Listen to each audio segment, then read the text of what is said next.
विद्यार्थियों का स्वागत है।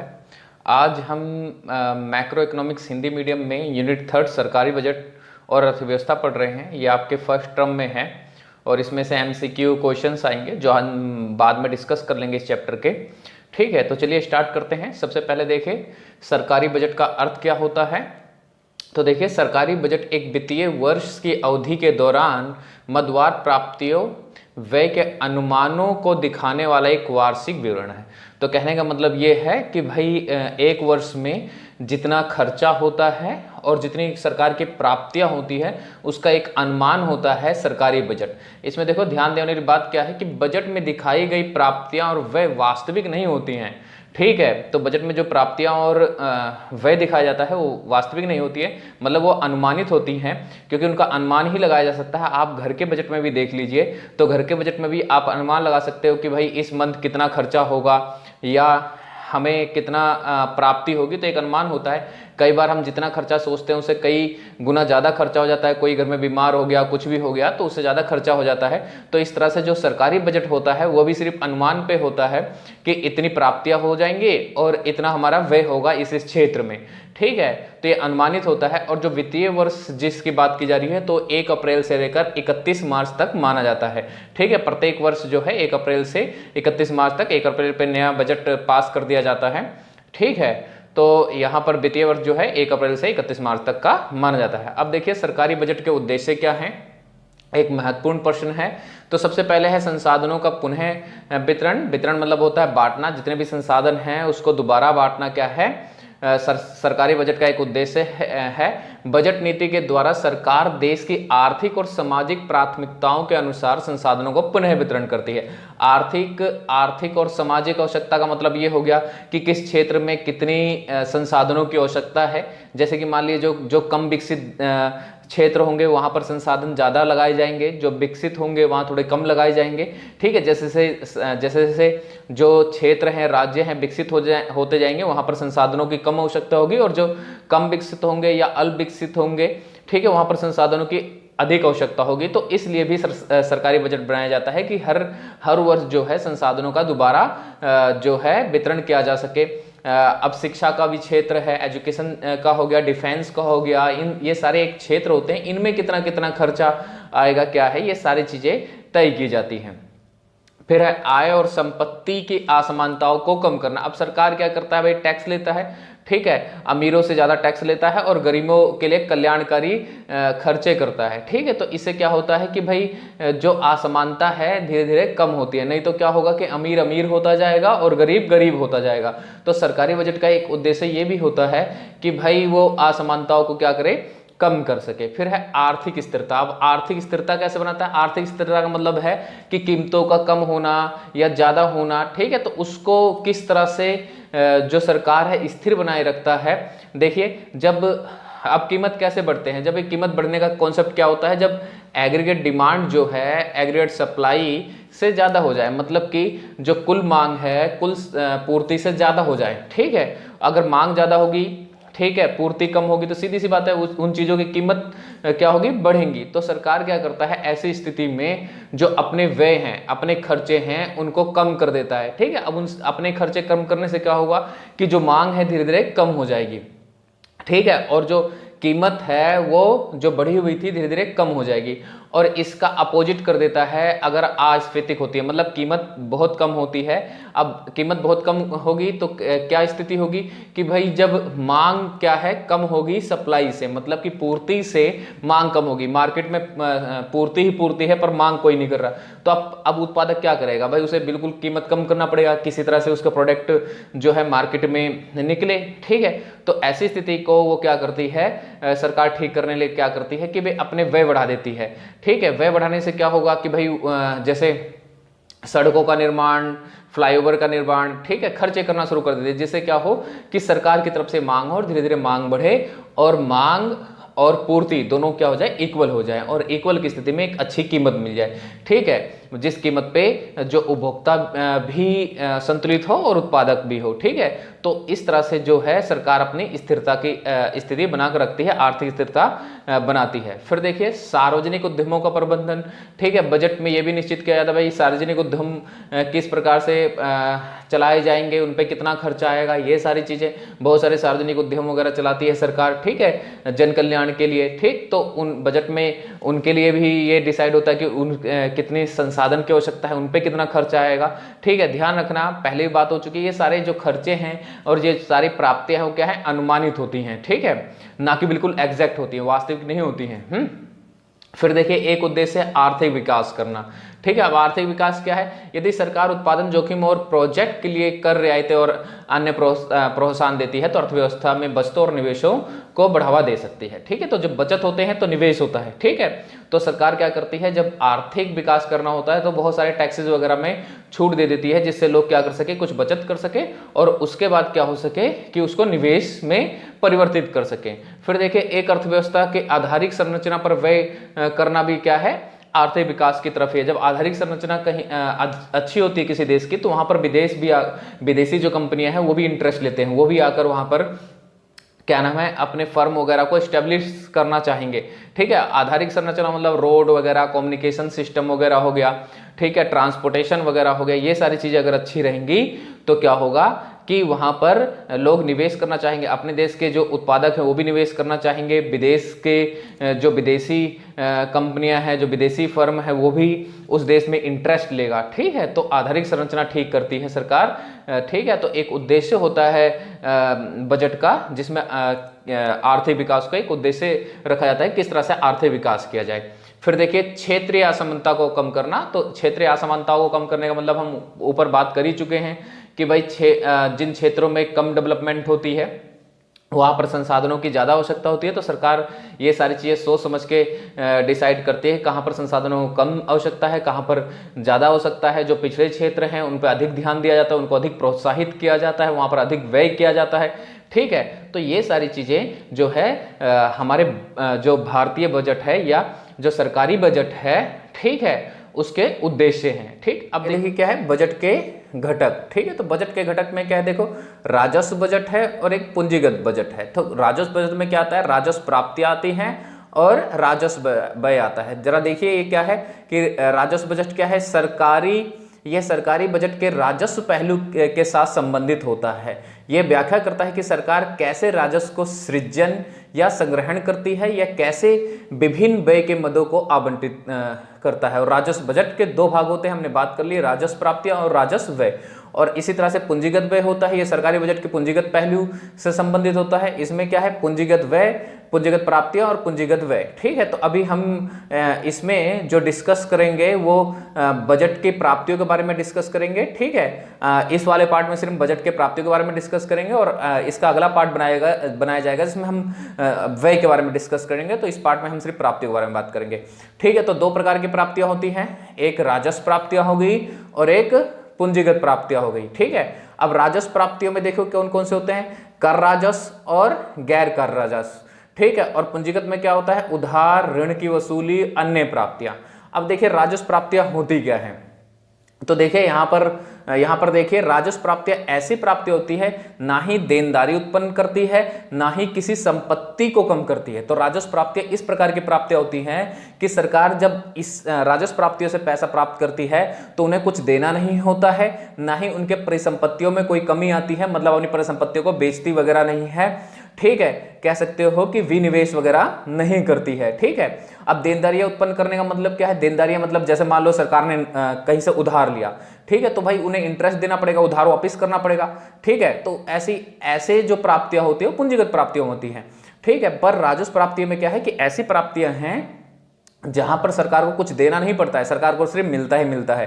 ठीक है, और ना ही सरकार की परिसंपत्तियों में कोई कमी आती है। अब देखो ये राजस्व प्राप्तियां क्या है, प्रत्यक्ष कर राजस्व प्राप्तियां और अप्रत्यक्ष कर। ठीक है, अब देखिए दो प्रकार के कर होते हैं, दोनों प्रकार के करों में सरकार कुछ देती नहीं है, सरकार को टैक्स मिलता है तो सरकार कि कोई देनदारी उत्पन्न थोड़ी ना होती है भाई। हमने मान लो अप्रत्यक्ष कर देते हैं, हम बहुत सारे तकरीबन हमारे देश के जितनी भी चीज़ें हम परचेज करते हैं, सारी चीज़ें खरीदते हैं, उनमें अप्रत्यक्ष कर लगा रहता है। तो सरकार क्या इसके बदले में कुछ देती है? ठीक है, सरकार की कोई देनदारी थोड़ी ना उत्पन्न होती है कि तुमने उसको टैक्स दिया है तो सरकार आपको कहेगी कि भाई ये चीज़ हम टैक्स के बदले आपको देंगे या ऐसा करेंगे, या क्या नाम है आप ये ले जाइए, टैक्स आपने दिया तो ये वस्तु आपकी हो गई। ठीक है, तो मतलब कि ऐसे प्राप्तियां जहां पर सरकार की कोई देनदारी उत्पन्न नहीं होती है, राजस्व प्राप्तियां होती है और सरकार की कोई परिसंपत्तियों में भी कमी नहीं आती है। अब इसमें कर राजस्व है जिसमें प्रत्यक्ष कर और अप्रत्यक्ष कर है, और गैर कर राजस्व है। तो देखिए प्रत्यक्ष कर कौन से कर होते हैं भाई? ऐसे कर जिनका दायित्व दूसरे पर नहीं डाला जा सकता है। ठीक है, तो उनको हम प्रत्यक्ष कर कहते हैं। जैसे मान लीजिए कि भाई इनकम टैक्स हो गया, आयकर वगैरह हो गया, तो ये संपत्ति का जो कर होता है ये सब क्या है? प्रत्यक्ष कर हैं। और अप्रत्यक्ष कर आप सब जानते ही आजकल हर चीज़ों पे जीएसटी वगैरह लग रही है, पहले वैट वगैरह लगती थी। ठीक है, तो ये सारी चीज़ें क्या है? अप्रत्यक्ष कर हैं, जो अप्रत्यक्ष रूप में आप सब भर भी देते हो और आपको पता भी नहीं चलता है। ठीक है, तो ये अप्रत्यक्ष कर होते हैं। और देखिए अब गैर कर राजस्व कौन सी हैं? ब्याज हो गया, लाभ लाभांश हो गए। भाई गवर्नमेंट के भी बहुत सारे उद्यम वगैरह चलते हैं, ठीक है, तो उसे लाभ प्राप्त होने, शुल्क वगैरह हो गया, लाइसेंसिंग फीस हो गई, बहुत सारी चीज़ों पे लाइसेंस अभी भी है, जुर्माना वगैरह हो गया। किसी ने मान लीजिए रेड लाइट किसी ने क्रॉस कर दिया तो उसे जुर्माना लिया जाता है ना। ठीक है, तो ऐसे जो प्राप्तियां हैं वो गैर कर राजस्व प्राप्तियां हैं। जिसमें एक चीज और देखिए, ये 6 पॉइंट एस चीट क्या होता है? ये 1 मार्क्स में आ सकता है। तो एस चीट उस संपत्ति को कहते हैं जब किसी व्यक्ति की मृत्यु हो जाती है और उसका कोई उत्तराधिकारी नहीं होता है। मतलब कि जो भी उसकी परिसंपत्ति होगा, ठीक है, उसका कोई उत्तराधिकारी नहीं होगा, उसको कोई लेने वाला नहीं होगा, तो गवर्नमेंट क्या करती है? उसको जब्त कर लेती है, वो सरकारी हो जाती है, तो उसको एस्चीट कहा जाता है। ठीक है, फिर देखो उपहार अनुदान हो गए। भाई उपहार मिला है, चाहे अपने देश से विदेशों से उपहार मिला, अनुदान मिला, मान लो कहीं बाढ़ भूकंप वगैरह आ गया तो विदेशी जो होते हैं हेल्प वगैरह करते हैं। ठीक है, तो ये गैर कर राजस्व है। ठीक है, तो इस तरह से दो प्रकार के राजस्व प्राप्तियां हो गई, एक तो कर राजस्व हो गई और दूसरी गैर कर राजस्व हो गई। फिर से बता देता हूं राजस्व प्राप्तियां कौन सी होती हैं? ऐसी प्राप्तियां जहां सरकार की कोई देनदारी उत्पन्न नहीं होती। अब भाई कोई उपहार या अनुदान दे रहा है तो सरकार उनको थोड़ी ना कुछ देती है। मान लो बाढ़ भूकंप आ गया अपने देश में, ठीक है, तो किसी विदेशी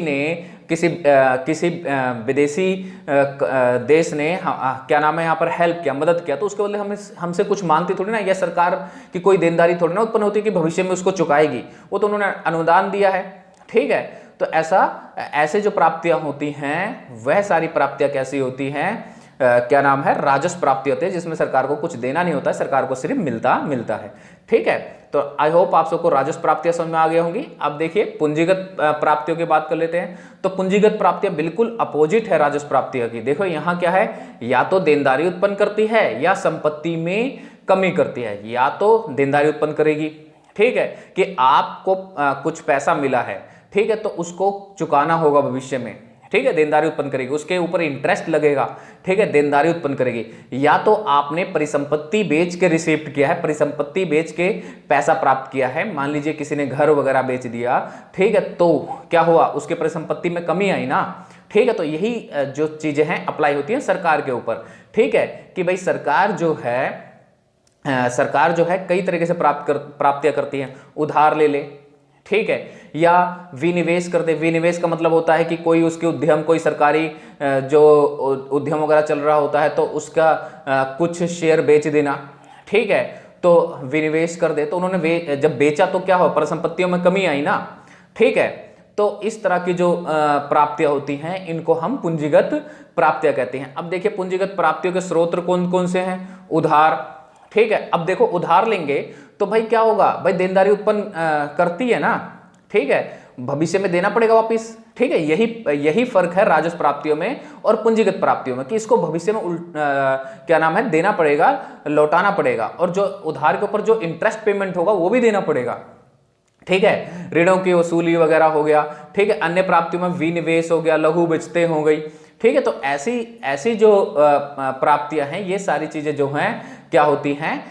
पूंजीगत प्राप्ति। और विनिवेश अगर करा जाता है तो परिसंपत्तियों में कमी आ जाती है। ठीक है, तो ऐसी जो प्राप्तियां होती हैं ये क्या होती हैं? पूंजीगत प्राप्तियां होती हैं। अब ये विद्यार्थियों के लिए एक होमवर्क है, ठीक है। अभी तक हमने देखा भाई राजस्व प्राप्तियां क्या होती हैं, पूंजीगत प्राप्तियां क्या होती हैं। अब ये सारी जो मदे दे रखी हैं, जो ये सारी चीजें दे रखी हैं, ये सब विद्यार्थियों को देखना है कि इनमें से पूंजीगत प्राप्तियां कौन सी हैं और राजस्व प्राप्तियां कौन सी है। फिर से ध्यान रखो कि राजस्व प्राप्तियों में सरकार की कोई देनदारी उत्पन्न नहीं होती है और उनकी परिसंपत्तियों में कमी भी नहीं आती है, ठीक है। और पूंजीगत प्राप्तियों में क्या होता है, सरकार की देनदारी बनती है या तो परिसंपत्तियों में कमी आएगी। अब जैसे मैं एक ये बता देता हूं, जैसे विश्व बैंक से ऋण, तो विश्व बैंक से ऋण लिया है तो ये कैसी होगी, पूंजीगत प्राप्ति होगी, क्योंकि ऋण लिया है तो उसको भविष्य में क्या करना है, लौटाना है, देना पड़ेगा ना, ठीक है। तो क्या हो, देनदारी उत्पन्न हुई ना, तो पूंजीगत प्राप्तियों में क्या था, देनदारी उत्पन्न होती है, ठीक है। उसके बाद देखो निगम कर, सरकार द्वारा प्राप्त किया गया आयकर, तो ये कर क्या है, टैक्स है, तो इसके बदले सरकार तो हमें कुछ देती नहीं, ठीक है। उसकी कोई देनदारी तो उत्पन्न होती नहीं कि तुम जबरदस्ती उनसे ये लोगे कि भाई हमने तुम्हें टैक्स दिया है तो हमें मिठाई का डब्बा दो, हमने तुम्हें टैक्स दिया है तो हमारे लिए फर्म खोल दो, ऐसा तो होगा नहीं, ठीक है। तो यहाँ तो ना तो सरकार की कोई देनदारी उत्पन्न हो रही है, ना ही उनके परिसंपत्तियों में कमी आ रही है, तो ये कौन सी प्राप्ति होंगी, राजस्व प्राप्ति होंगी, ठीक है। फिर देखिए विश्व बैंक से अनुदान, अनुदान क्या होता है, एक तरह से आर्थिक सहायता होती है, सहायता होती है एक तरह से, ठीक है। तो जब कोई सहायता देता है, अनुदान देता है, तो कोई क्या नाम है, जिसको दे रहा है उससे कोई देनदारी थोड़ा ना उत्पन्न होती है कि भाई वापस उसको करेगा, भाई उन्होंने सहायता की है, देनदारी थोड़ा ना उत्पन्न होगी कि भाई उधार के रूप में थोड़ी ना लिया है, ठीक है। तो ऐसी जो प्राप्तियां होंगी अनुदान वगैरह, वो कैसी होंगी भाई, राजस्व प्राप्तियां होंगी। फिर देखो सार्वजनिक क्षेत्र के उद्यमों से लाभ, अब सार्वजनिक क्षेत्र के उद्यमों से लाभ मतलब जो सरकार के जो भी उद्यम वगैरह होंगे उनसे लाभ प्राप्त होगी, तो सरकार कि ना तो देनदारी बनती है इसमें भी, ना ही परिसंपत्तियों में कमी आ रही है, भाई उसको तो लाभ प्राप्त हो रहा है, प्रॉफिट प्राप्त हो रहा है। जैसे उद्यम होते हैं उनको भी लाभ प्राप्त होती है, प्रॉफिट प्राप्त होती है निजी क्षेत्र वालों को, वैसे सरकार को ही प्राप्त हो रहा है, ठीक है। तो ऐसे जो प्राप्तियां फिर से राजस्व प्राप्तियों में आएंगी। फिर देखिए विनिवेश हम बात ही कर चुके हैं, तो विनिवेश में क्या होता है, परिसंपत्तियों में कमी आती है, भाई सरकार अपने एसेट्स बेच रही है, अपनी परिसंपत्तियां बेच रही है, उसको विनिवेश कहते हैं, तो परिसंपत्तियों में कमी आई, तो ऐसे ही क्या होंगी, पूंजीगत प्राप्तियां होंगी। उसका देखिए भूकंप पीड़ितों के लिए विदेशी सहायता, ठीक है। अब भूकंप पीड़ितों को अगर विदेशी सहायता मिल रही है, हमारे देश में कई भूकंप आया है और उनको विदेशी सहायता मिल रही है, तो सहायता में हमारी कोई देनदारी थोड़ी ना बनती है, सरकारी कोई देनदारी थोड़ी ना बनती है, ठीक है। आपने सहायता की है, अभी सहायता में ये थोड़ा ना तो उसको वापस देना पड़ेगा या इसके ऊपर कोई इंटरेस्ट लगेगा या ब्याज लगेगा, ठीक है। तो ऐसी प्राप्तियां कैसी हो गई, राजस्व प्राप्तियां हो गई, ठीक है। तो ये सारी चीजें आपको ध्यान रखना है, 1 मार्क्स में ऐसे क्वेश्चन जरूर आएंगे, 100% आएंगे, तो सभी विद्यार्थियों को ऐसे क्वेश्चंस करने हैं, सभी को ध्यान रखना है। कुछ क्वेश्चंस यहाँ पर मैंने दे दिया है, ठीक है, इनको देख लेना, कर लेना, अपने तरीके से कर लेना, और क्वेश्चंस भी मिल जाएंगे बुक्स में, उसमें से भी देख लेना। बजट का व्यय, तो देखिए बजट के व्यय से क्या अर्थ निकलता है, क्या अभिप्राय है, तो बजट के व्यय से अभिप्राय एक दिए गए वित्तीय वर्ष में सरकार के अनुमानित व्यय से है। बजट खर्च को मोटे तौर पर निम्न रूप में वर्गीकृत किया जा सकता है, एक राजस्व व्यय है और एक पूंजीगत व्यय है। तो देखिए जैसे कि हमने प्राप्तियों की बात की थी, प्राप्तियां भी कैसी थी, अनुमानित प्राप्तियां थी। अनुमानित प्राप्तियां मतलब कि एक्चुअल नहीं थी, वास्तविक नहीं थी, ठीक है, कि भाई बिल्कुल एग्जैक्ट बता दिया जाए कि भाई इतनी हमें रिसीप्ट होगी, तो गवर्नमेंट कभी एग्जैक्ट नहीं बता सकता है, या कोई भी बिल्कुल एग्जैक्ट नहीं बता सकता है कि एकदम से उसे टैक्सेस कितने मिलेंगे, कम ज़्यादा मिलेंगे, या उसकी बाकी जो सोर्सेज हैं, स्रोत हैं, उनसे प्राप्तियाँ कितनी होंगी। उसी प्रकार से जो खर्च होता है वो खर्च भी बिल्कुल वास्तविक नहीं होता है, अनुमानित होता है, मतलब अनुमान लगाया जाता है कि इतना खर्च इस क्षेत्र में होगा, तो ये अनुमानित व्यय होता है। अब ये अनुमानित व्यय जो है इसमें दो प्रकार के उसमें वर्गीकृत किया गया है, जैसे कि प्राप्तियां थी भाई राजस्व प्राप्तियां थी, वैसे राजस्व व्यय है, और पूंजीगत प्राप्तियां थी वैसी पूंजीगत व्यय है। तो एक बार मैं राजस्व प्राप्तियों के बारे में बता देता हूं। तो राजस्व प्राप्तियां वो प्राप्तियां थी जिसमें सरकार की कोई देयता नहीं बन रही थी, ठीक है, मतलब उन्हें कुछ देना नहीं था, और दूसरी बात उनकी जो परिसंपत्तियां थी उनमें भी कोई कमी नहीं आ रही थी, ठीक है। तो ये दो बातें आपको ध्यान में रखना है, तभी आपको राजस्व व्यय समझ में आएगा। तो चलिए देखते हैं राजस्व व्यय क्या होता है।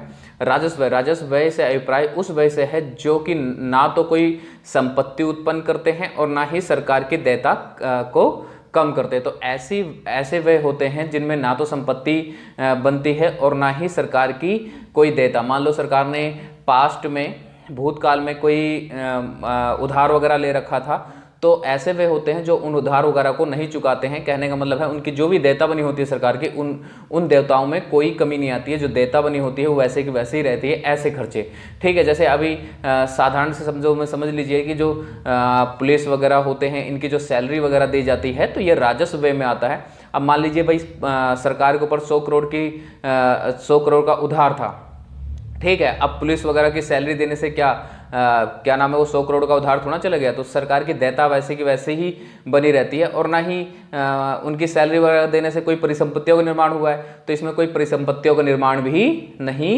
होता है, ठीक है। अब ये देखिए कि यह वह सरकार के सामान्य कामकाज और विभिन्न सेवाओं के लिए प्रावधानों में किया जाता है, जैसे मैं बता ही चुका हूँ, ठीक है। अब सामान्य कामकाज में जैसे वेतन वगैरह देना, पेंशन वगैरह देना, ब्याज वगैरह का भुगतान करना, तो ये सारे सामान्य कामकाज में ये दिए जाते हैं। इनमें से कोई भी ऐसा व्यय नहीं है जिससे परिसंपत्तियां बनती हो।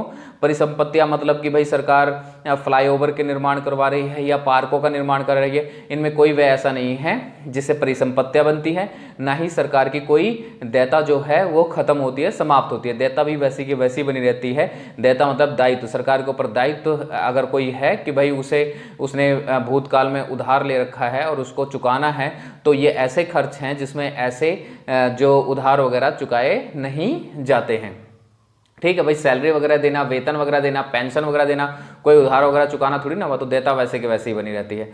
अब देखिए पूंजीगत व्यय क्या होता है। पूंजीगत व्यय में जस्ट अपोजिट समझ लिए। पूंजीगत व्यय से अभिप्राय उस व्यय से है जो या तो संपत्तियों को उत्पन्न करता है, ठीक है, या तो सरकार की जो देयता होती है उसको कम करता है, ठीक है। तो पूंजीगत व्यय ऐसे होते हैं, या तो सरकार के देयता को कम करेंगे, ठीक है, या तो परिसंपत्तियों को बनाएंगे। तो ऐसे जो होते हैं, जैसे सड़कों का निर्माण करना, फ्लाईओवर बनाना, तो एक तरह से परिसंपत्तियां बना रही हैं। या उधार का भुगतान करना, अगर उधार को दे दिया गया तो एक तरह से व्यय है, परंतु क्या हुआ कि जो सरकार का दायित्व बना हुआ था उसमें कमी आई। तो पूंजीगत व्यय ऐसे होते हैं, देखिए, या तो संपत्ति उत्पन्न करेंगे या देनदारियां कम करेंगी। जो उनकी देनदारी होगी सरकार की, मतलब कि जो भी उन्होंने पास्ट में जो भी मान लीजिए सार्वजनिक क्षेत्र से ले रखा है, या किसी विश्व बैंक से ले रखा है, या किसी अन्य देश से उधार वगैरह ले रखा है, तो उन सबको वापस करना जो है पूंजीगत व्यय में आता है। तो एक बार फिर से समझ लीजिए भाई, राजस्व व्यय ऐसे होते हैं जिनमें ना तो परिसंपत्तियों का निर्माण होता है, ना ही उनकी जो सरकार की देनदारी होती है उसमें किसी प्रकार की कमी आती है, ठीक है। और पूंजीगत व्यय कैसे होते हैं? पूंजीगत व्यय ऐसे होते हैं जिनमें या तो संपत्तियां उत्पन्न होंगी, मतलब सड़क निर्माण होगा, पार्क बनेंगे, फ्लाईओवर बनेंगे, ये सारी चीजें, ठीक है, या तो संपत्तियां बनेंगी या तो देनदारी जो है कम होगी, ठीक है। तो ऐसे व्यय जो होते हैं पूंजीगत व्यय में आते हैं, ठीक। अब आगे देखिए क्या है, राजस्व व्यय और पूंजीगत व्यय के रूप में वर्गीकृत कुछ मदें दे रखी हैं, ठीक है। तो सबसे पहले दे रखा है आर्थिक सहायता। तो आर्थिक सहायता देना, सरकार आर्थिक सहायता देती है, तो ये कैसे व्यय में आता है, ठीक है, ये सोचना है। तो देखिए, आर्थिक सहायता देना एक तरह से क्या है, सरकार की राजस्व व्यय में आता है, ठीक है। कैसे आता है जरा देखिए, 2 पॉइंट मैंने बताए थे। पहला क्या बताया था कि या तो सरकार की परिसंपत्तियां बनेंगी या सरकार की देनदारी जो है कम होगी, तो पूंजीगत व्यय में आएगा। और अगर कोई परिसंपत्ति नहीं बनती है और देनदारी में भी कोई कमी नहीं आती है तो राजस्व व्यय में आएगा। तो जब सरकार कोई आर्थिक सहायता दे रही है तो ना तो उनकी देनदारी में कोई कमी आ रही है, मतलब जो उनका दायित्व है वैसे वैसे ही बना हुआ है। अगर उन्होंने उधार वगैरह ले रखा था तो वैसे वैसे बना रहा है, आर्थिक सहायता देने से उधार थोड़ा ना उतार रहा है, और ना ही आर्थिक सहायता देने से कोई परिसंपत्ति बन रही है। तो ये दोनों पॉइंट ध्यान रखना है कि परिसंपत्तियां अगर बनती हैं तो पूंजीगत व्यय में जाता है, परिसंपत्तियां नहीं बनती है तो राजस्व व्यय में जाता है, ठीक है। देनदारी में अगर कमी आती है तो पूंजीगत व्यय में जाता है, और देनदारी में अगर कमी नहीं आती है तो किस में आ जाता है, राजस्व व्यय में आता है, ठीक है। फिर उसके बाद देखिए, कुछ चीजें राज्य सरकारों को दिया गया अनुदान। अब राज्य सरकारों को कोई अनुदान दे रहा है तो ये भी एक राजस्व व्यय है। अनुदान मतलब भाई एक तरह से आर्थिक सहायता ही है। स्कूल के इमारत का निर्माण करना, अब स्कूल में इमारत निर्माण हो रही है तो इसका मतलब ये है कि भाई एक परिसंपत्तियां बन के सामने आ रही है, परिसंपत्ति बन रही है, तो ये क्या होगा, पूंजीगत व्यय होगा, ठीक है। इसके बाद देखिए, ऋणों का भुगतान करना। अब ऋणों की भुगतान हो रही है तो एक तरह से देनदारी में कमी आ रही है, भाई जो उन्हें सरकार ने भूतकाल में जो भी ऋण ले रखे होंगे उसको अभी वापस कर रही है, तो क्या हो रही है, उनके दायित्व में कमी आ रही है, और दायित्व में कमी आ रही है तो कैसा होगा, पूंजीगत व्यय होगा। ठीक है, तो आप सबको ये सारी चीजें ध्यान रखना है। 1 मार्क्स में ऐसे ही क्वेश्चन आएंगे। ठीक है, बहुत ज़्यादा डेफिनेशन वगैरह नहीं कि भाई कौन से पूंजीगत व्यय हैं, कौन से राजस्व व्यय हैं, या कौन से पूंजीगत प्राप्तियां हैं, कौन सी राजस्व प्राप्तियां हैं। तो एक एक नंबर में ऐसे क्वेश्चन काफ़ी ज़्यादा आते हैं जिसको आप सबको ध्यान रखना है। ठीक है, तो देखिए फ्लाईओवर के निर्माण के लिए 20 क्रेनों का क्रय करना। ठीक है, तो भाई फ्लाईओवर का एक तो निर्माण हो रहा है, पहली बात तो ये। दूसरी बात 20 क्रेन, तो एक तरह से परिसंपत्तियां बन रही हैं सरकार की। तो परिसंपत्तियां अगर बन रही हैं, सरकार बेशक से खर्चा कर रही है परंतु परिसंपत्तियों का निर्माण हो रहा है। ठीक है, व्यय तो कर रही है परंतु परिसंपत्तियों का निर्माण हो रहा है। तो परिसंपत्तियों का निर्माण हो रहा है तो ऐसे व्यय किस में जा रहे थे, पूंजीगत व्यय में जा रहे थे। ठीक है, तो ये सारी चीजें ध्यान रखना है। अब आगे देखिए क्या है कि भाई जो सरकार जो है, सरकारी घाटे जो हैं वो कितने प्रकार के होते हैं। तो एक तो है राजस्व घाटा, राजकोषीय घाटा या प्राथमिक घाटा। तो सरकार जो है 3 प्रकार के घाटों को देखती है। बजटीय घाटे में देखिए जो ये वित्तीय घाटा है इसको राजकोषीय घाटा भी कहा जाता है। तो एक नाम याद रखिएगा कि वित्तीय घाटे को राजकोषीय घाटा भी कहा जाता है। ये भी 1 मार्क्स में क्वेश्चन आ जाता है। अब देखिए आगे देखिए राजस्व घाटा क्या होता है। ठीक है, तो देखिए राजस्व घाटा क्या है कि भाई राजस्व घाटा क्या है, जो राजस्व व्यय जितनी भी प्राप्ति होगी और जो भी राजस्व व्यय होगा और जो राजस्व प्राप्ति होंगे उनके अंतर को क्या कहते हैं, हम राजस्व घाटा कहते हैं। अब राजस्व प्राप्तियां मैंने बताया था कि राजस्व प्राप्तियां ऐसी प्राप्तियां होती है जैसे कर वगैरह, टैक्स वगैरह लगाना, मतलब कि ऐसी प्राप्तियां जिनमें सरकार की कोई देनदारी नहीं बनती है, मतलब कोई दायित्व नहीं बनता है। ठीक है, और सरकार किसी भी परिसंपत्तियों में सरकार की कमी नहीं आती, तो ऐसी प्राप्तियां क्या होती हैं, राजस्व प्राप्तियां होती हैं। ठीक है, और राजस्व व्यय की बात तो हमने इसी वीडियो में कर ली है। ठीक है, तो इन दोनों के अंतर को क्या कहा जाता है, राजस्व घाटा कहा जाता है। अब देखिए राजस्व घाटों के प्रभाव क्या होते हैं। यह सरकार की भावी देनदारियों की वृद्धि करती है। अब सीधी सी बात है, राजस्व घाटा चल रहा है, इसका मतलब ये हो गया कि भाई सरकार जो है खर्चे बहुत ज़्यादा कर रही है, प्राप्ति बहुत कम हो रही है। तो क्या होगा कि जब खर्चे बहुत ज़्यादा करेगी और प्राप्ति बहुत कम करेगी तो सरकार को उधार वगैरह लेना पड़ेगा, तो भविष्य में क्या करेगी, उसकी देनदारी बढ़ेगी। ठीक है, सरकार के अनावश्यक व्ययों की जानकारी देता है। ठीक है, तो सरकार अत्यंत बहुत ज़्यादा खर्चा कर रही है। ठीक है, इतनी उसकी प्राप्ति नहीं हो रही है, तो एक तरह से सरकार के अनावश्यक जो व्यय होते हैं उनके बारे में राजस्व जो है घाटा बताता है। ऋणों के बोझ को बढ़ाता है, तो ये बात हम पहले कर चुके हैं कि भाई राजस्व अगर घाटा चल रहा है तो क्या करना पड़ेगा, सरकार को ऋण लेना पड़ेगा, तो एक तरह से ऋण के बोझ को बढ़ाता है। ठीक है, तो ये राजस्व घाटा था। अब आगे देखिए राजकोषीय घाटा, ये बहुत इंपॉर्टेंट है। राजकोषीय घाटे का अर्थ है सरकार के कुल व्यय का उधार रहित कुल प्राप्तियों से अधिक हो जाने से। ठीक है, तो मतलब कि सरकार का कुल व्यय का मतलब क्या है, 2 प्रकार के व्यय थे, एक तो भाई राजस्व व्यय था, एक पूंजीगत व्यय था। ठीक है, ऐसी कुल प्राप्तियां, राजस्व प्राप्तियां और पूंजीगत प्राप्तियां।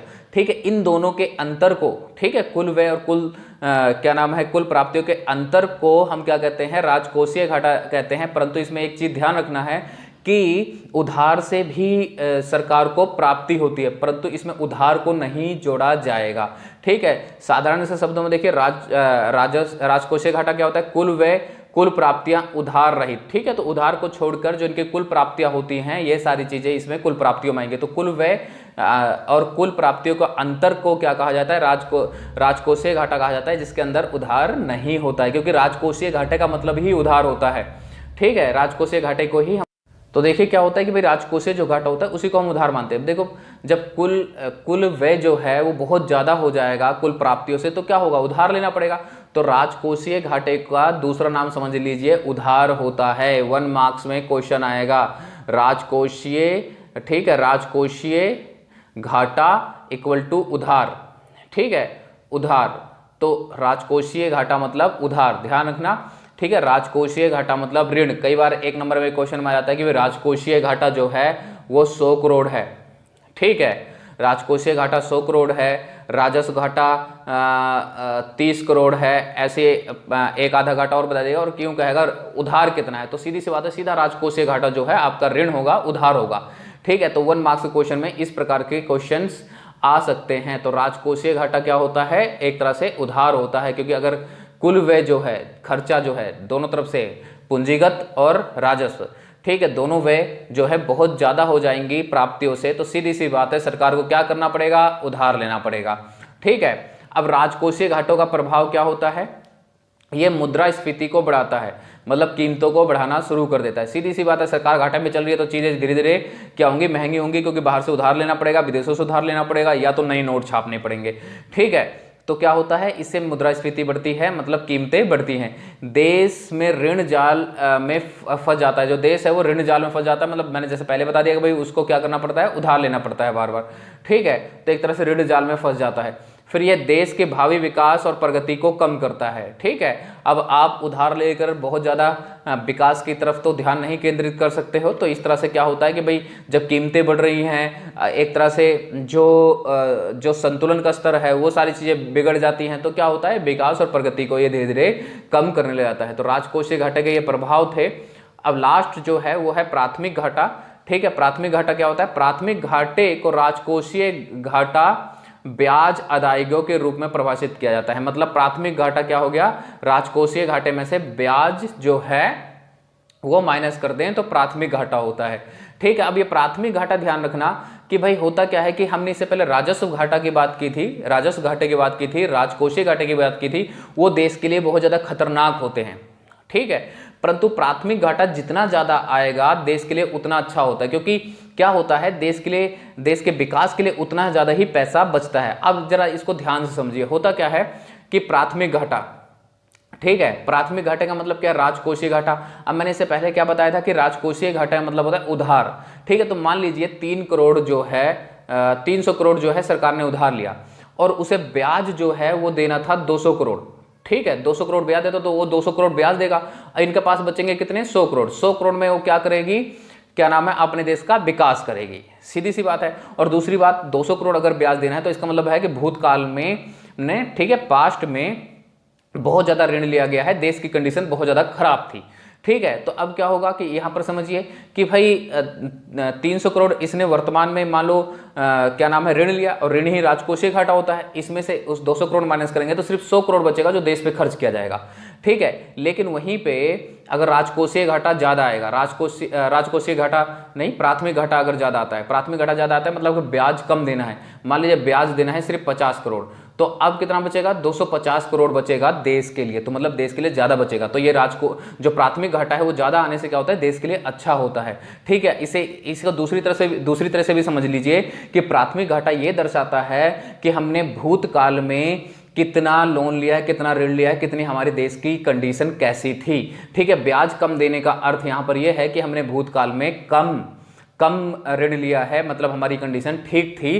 ठीक है, तो ब्याज कम देने का मतलब ये होता है, और ब्याज कम देने का मतलब यहां पर ये हो जाता है कि हमारा प्राथमिक घाटा जो है ज्यादा आएगा, और ज्यादा आएगा मतलब इतने पैसे हमारे पास बच जाएंगे देश के विकास के लिए। इसलिए प्राथमिक घाटा अगर ज्यादा आता है तो देश के लिए अच्छा माना जाता है। ठीक है, वहीं पे राजकोषीय घाटा और राजस्व घाटा अगर ज्यादा है तो देश के विकास के लिए, हर तरह से देश के लिए बहुत खतरनाक होता है। ठीक है, तो ये चीज ध्यान रखना। ठीक है, अब आगे देखते हैं। ठीक है, प्राथमिक घाटों के प्रभाव, वैसे तो मैं काफी कुछ बता चुका हूं, फिर भी देखिए, इससे पता चलता है कि भूतपूर्व नीतियों का भावी पीढ़ी पर क्या प्रभाव पड़ेगा। ठीक है, तो इससे हमें यह पता चलता है, ये प्रभाव है। ठीक है, कि भाई भूतपूर्व नीतियों का भावी पीढ़ी पे क्या प्रभाव पड़ेगा। ठीक है, कि भाई जो अगर भूतकाल में ज़्यादा वो लिया गया है, ऋण लिया गया है, तो भविष्य में क्या होगा कि भाई उस पर ज़्यादा ब्याज देना पड़ेगा और भविष्य में डेवलपमेंट बहुत कम होगी।